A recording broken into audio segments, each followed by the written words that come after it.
And the fact is that without KPI, like you're flying a plane without a destination. Where are you trying to go?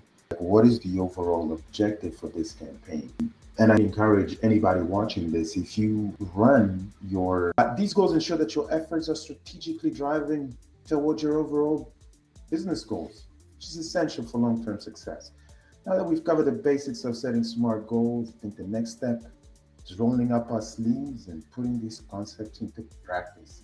By doing so, you can swiftly begin the process of achieving your social media marketing goals and maximizing your potential in this dynamic digital landscape.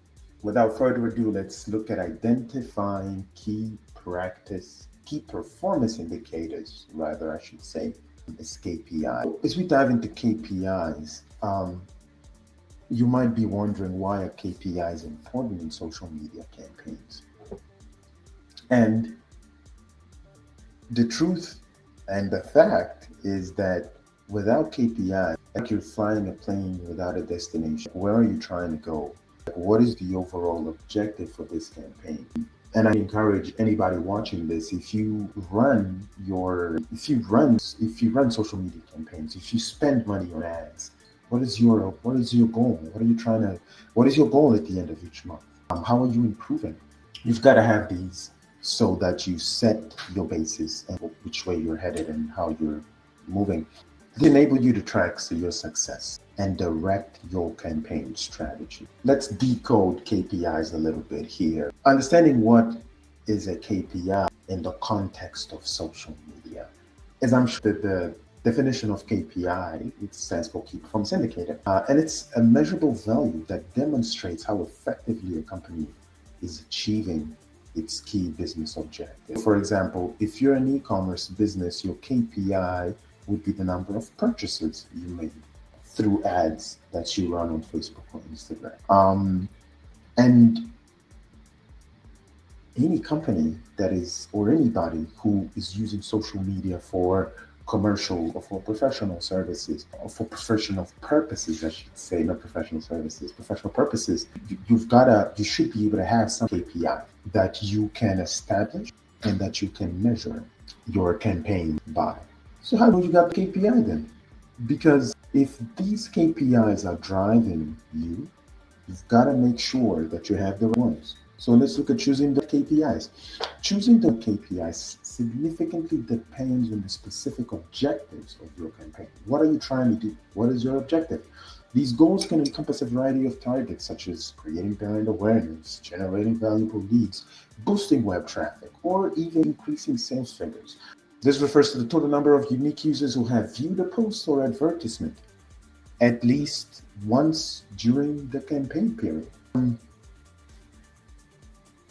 If you're measuring your reach, you're checking how many people they saw, how many people were aware of your brand. Impressions. This metric indicates the total number of times your content was displayed on the user's screen. Impressions, this means that it was displayed on the screen. It doesn't necessarily mean that they saw it. That's reach.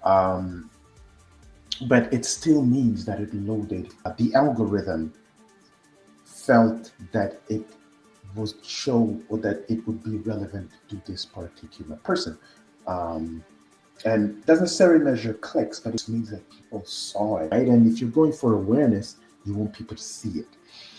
Now, if you're looking to generate leads, which is a completely different objective, here you're going for the kill. You're trying to close business, and your primary aim is to generate leads. So if that is the case, you're tracking conversion rate, right? This is the percentage of users who complete a desired transaction, such as filling out a contact form, signing up for a newsletter, or even interacting with your content. Cost per lead. This is a metric that calculates the average amount of money you spend on advertising to acquire a single lead, providing insight into the efficiency of your marketing efforts. So these are some metrics that you can track if you're focused on lead generation or generating leads. Lastly, it's crucial to remember the golden rule of KPIs. Not all metrics qualify as KPIs, but all KPIs are indeed metrics. Right? Let me say that one again. Not all metrics qualify to be KPIs. Just because it's a metric doesn't mean it's to be KPI. But if it's a KPI, It's a metric. I hope that makes sense. Therefore, it's essential to choose wisely, thoughtfully, thoughtfully when selecting the appropriate KPIs for your campaign. So let's look at tracking and adjusting KPIs. So you're not married to your KPI. As we mentioned earlier, they change because your focus can change. You can be focused on brand awareness for the first 2 years or for a specific amount of time, and all of a sudden it can change, and it can be people are aware of us now. Let's switch to conversions, or let's focus on lead generation, and then all of a sudden your KPIs change. So it's not enough to set your KPIs, and you need to review them regularly. And if you're not meeting your KPIs, it might be time to adjust your social media campaign strategy, where maybe you're being too ambitious or not ambitious enough. Multiple reasons or scenarios where you can change your KPI. So for keeping track, use Google Analytics, Facebook Insights, which provides rich insights into social media performance. In the end, KPIs are the dashboard of your campaign plan, helping you to navigate to your destination effectively and efficiently. Remember, KPIs are not set in stone. It's crucial to adjust them as needed to align with the changing goals. Thank you so much for staying to the end of the video. Please smash a like on the video and give us a follow.